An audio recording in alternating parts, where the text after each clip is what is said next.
আজকে তোমাদের আমি শেখাচ্ছি যে ডাইড শব্দের পরে যে প্রিপজিশন বসে দেখো 6 রকমভাবে করা যায়।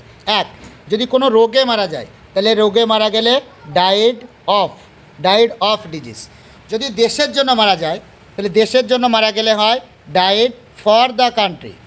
যদি অ্যাক্সিডেন্টে কোনো দুর্ঘটনায় মারা যায় তাহলে বসে ডাইড ইন, ডাইডের পরে বসে ইন, ডাইড ইন অ্যাক্সিডেন্ট। যদি কোনো বিষাক্ত কোনো পদার্থকে বা বিষকে আত্মহত্যা করে বা মারা যায় তাহলে ডাইড বসে বাই, ডাইড বাই পয়জন। যদি কোনো কাজের চাপে, প্রচণ্ড কাজের চাপে যদি মারা যায় তাহলে বসে ডাইড ফ্রম ওয়ার্ক। আর যদি কোনো অবহেলায় মারা যায়, নেগলেক্ট করে মারা যায় তাহলে died through, THROUGH, died through neglect.